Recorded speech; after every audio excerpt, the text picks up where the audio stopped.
आज की इस चर्चा में हम एक बेहद दिलचस्प विषय पर बात करने वाले हैं। प्राचीन बुद्धिमत्ता को आज के समय में संपत्ति बनाने और उसे सुरक्षित रखने के एक शानदार और पूरी तरह से प्रैक्टिकल प्लेबुक में कैसे बदला जाए। तो चलिए सीधे मुद्दे पर आते हैं। इस पूरे सफर को हम मुख्य रूप से 4 हिस्सों में बांटकर देखेंगे। पहला, शारीरिक मेहनत पर दिमाग की जीत। दूसरा, संपत्ति के 5 नियम। तीसरा, उधार देने का असली खतरा। और आखिर में, रिश्ते बिगाड़े बिना ना कहने के 5 तरीके। तो चलिए पहले हिस्से से शुरुआत करते हैं, शारीरिक मेहनत के बजाय बुद्धि का इस्तेमाल। देखिए, महान शिक्षक चाणक्य और उनके शिष्य चंद्रगुप्त के बीच की बातों का सबसे मूल सिद्धांत ही यही है। बेहिसाब दौलत सिर्फ दिन रात पसीना बहाने या शारीरिक मेहनत करने से कभी नहीं आती, बल्कि यह सही समय पर सही रणनीति और दिमाग लगाने से बनती है। सिर्फ शरीर से काम करने वालों की तरक्की अक्सर एक बिंदु पर आकर पूरी तरह रुक जाती है। इसका सीधा सा मतलब है कि अमीरी और गरीबी सिर्फ पैसों का खेल नहीं है, ये पूरी तरह से बुद्धि का खेल है।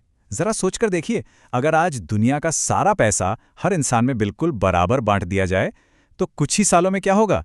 जाहिर है, जो लोग अपने दिमाग का इस्तेमाल करना जानते हैं वो बहुत जल्द फिर से सारा पैसा अपनी तरफ खींच लेंगे। अब आते हैं अपने दूसरे हिस्से पर, संपत्ति के 5 नियम। एक बार जब वो मानसिक नींव पक्की हो जाए तो दौलत को अपनी तरफ खींचने के लिए ये 5 नियम काम आते हैं। बुद्धि में निवेश, छुपे हुए मौके की पहचान, समय की सख्ती से हिफाजत, चरित्र का निर्माण और अपनी संगति को सही तरह से चुनना। ये 5 रणनीतियां मिलकर किसी भी आम इंसान की आदतों को एक राजा जैसी आदतों में बदल सकती हैं। चलिए पहले 2 नियमों को एक साथ देखते हैं। असल मौके कभी भी ढोल बजाकर सामने से नहीं आते, वो अक्सर अचानक आई किसी मुसीबत, किसी के ताने या फिर यूं ही हो रही किसी आम बातचीत के पीछे छुपे होते हैं। लगातार नया सीखते रहना और रोजमर्रा की परेशानियों में छुपे इन मौकों को पकड़ना ही सफलता का सबसे बड़ा रहस्य है। तीसरा नियम समय को लेकर है। प्राचीन काल से ही समय को पैसों से 1000 गुना ज्यादा कीमती माना गया है। क्यों?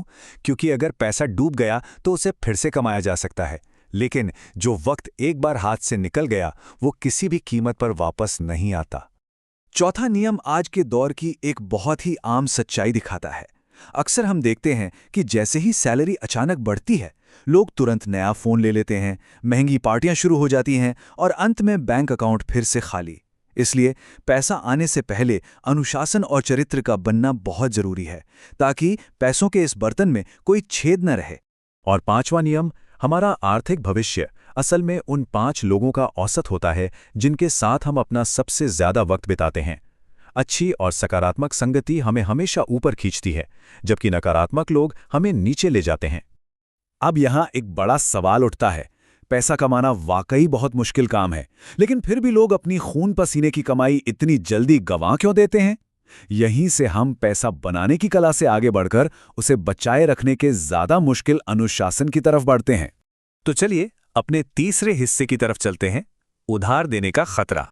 कड़वी सच्चाई तो ये है कि हमारी जमा पूंजी को सबसे बड़ा खतरा शेयर बाजार के क्रैश होने से नहीं होता। ये खतरा अक्सर करीबी दोस्तों और रिश्तेदारों से ही आता है। विष्णुदास नाम के एक प्राचीन अनाज व्यापारी की कहानी इसका सबसे सटीक उदाहरण है। उन्होंने अपनी जिंदगी भर की कमाई एक रिश्तेदार के झूठे वादों पर उधार दे दी।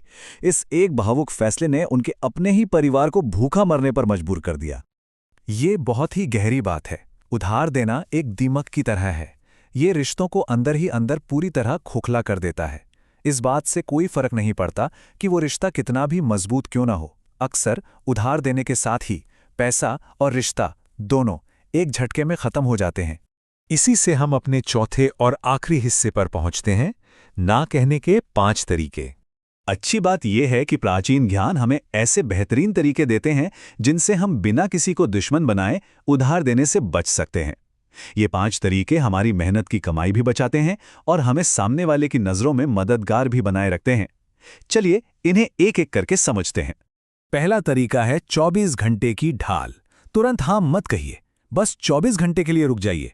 ये कहना कि मुझे सोचने का वक्त चाहिए या अभी बैंक बंद है, झूठी इमरजेंसी को अपने आप सामने ला देता है। ऐसे लोग फिर अपना काम निकालने के लिए तुरंत किसी और शिकार को ढूंढने निकल जाते हैं। दूसरा तरीका है कैसे पूछना, जब हम सम्मान के साथ ये पूछते हैं कि आखिर पैसे वापस कैसे मिलेंगे या वापसी की योजना क्या है, तो हम एक भावुक इंसान से सीधे एक समझदार इन्वेस्टर बन जाते हैं। ये एक सीधा सा सवाल उधार मांगने वाले के असली इरादों की पोल खोल देता है। तीसरा तरीका है कोई गारंटी मांगना। आज के जमाने में एक पोस्ट डेटेड चेक मांगना बिल्कुल वैसा ही है जैसे पुराने जमाने में सोने की अंगूठी गिरवी रखना। जिनकी नीयत साफ है वो खुशी खुशी मान जाएंगे, और जो मुफ्त में पैसे ऐंठना चाहते हैं वो बिना कुछ लिए ही गुस्सा होकर लौट जाएंगे। चौथा तरीका बड़ा ही चतुर है, कमी का भ्रम पैदा करना। ये बताना कि सारा पैसा फिक्स डिपॉजिट में लॉक है या बैंक से निकालने पर भारी पेनल्टी लगेगी। इससे होता यह है कि नुकसान का सारा बोझ उधार मांगने वाले पर शिफ्ट हो जाता है और वो खुद ही अपने कदम पीछे खींच लेते हैं। और पांचवी रणनीति, एक छोटा दान।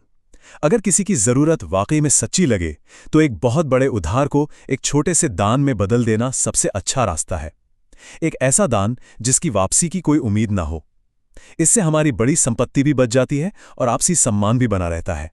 एक बात और, अगर कभी कोई बहुत बड़ा लेन देन करना ही पड़े जिसे टाला न जा सके, तो उसे हमेशा लिखित में करना चाहिए।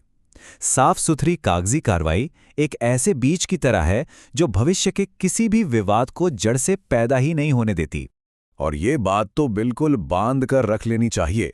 अगर उधार देने से मना करने पर कोई रिश्ता टूट जाता है तो यकीन मानिए वो रिश्ता असल में कभी था ही नहीं। ये एक गहरी सच्चाई है जो ना कहने के किसी भी अपराध बोध को जड़ से खत्म कर देती है और दिखावटी रिश्तों का सच सामने ला देती है। तो चलिए आज की चर्चा को इसी सवाल के साथ खत्म करते हैं।